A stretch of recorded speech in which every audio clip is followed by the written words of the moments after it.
Ce lo prepariamo qualcosa di sfizioso con la base per la pizza? Una cosa sfiziosa stasera. Ripieno di patate e salumi vari.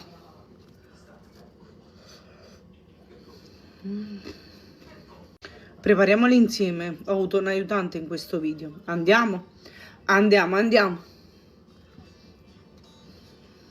Questa sera ci prepariamo qualcosa di sfizioso con la base per pizza e con Grazia. Che ha detto: mamma, questa ricetta la voglio fare con te. È vero, mamma? Sì. Sì. Sì. Sì. Puoi sorridere a mamma, non ti dicono niente. Quelli parlano delle ricette di mamma. All'interno di questa base per pizza mettiamo Patate. le patate che ho già cotto, schiacciate e fatte raffreddare. Aggiungo un po' di sale E l'olio. un giro d'olio. No, devi aprire qua. Ah. Imparerà. Basta, mamma. Un giro. No. Un po' di pepe. È già aperto? Sì, aperto. Metti qua e gira. Ah.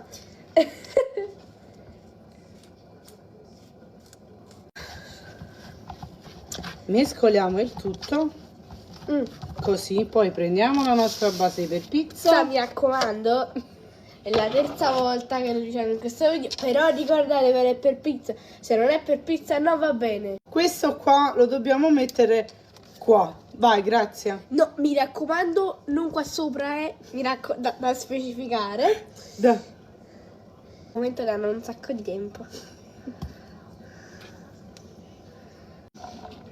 Abbiamo steso Con l'aiuto di mamma. quello di mamma. Qua c'è salumi misti tagliati piccolini, Misti, mozzarella tritata e formaggio grattugiato. Mettiamo qua. Le faccio io qua. Lei fa lei. Da notare l'impegno che ci sta mettendo Grazia, guardate. mi piace. Mi raccomando, se non mi piace... Amen. A questo punto arrotoliamo.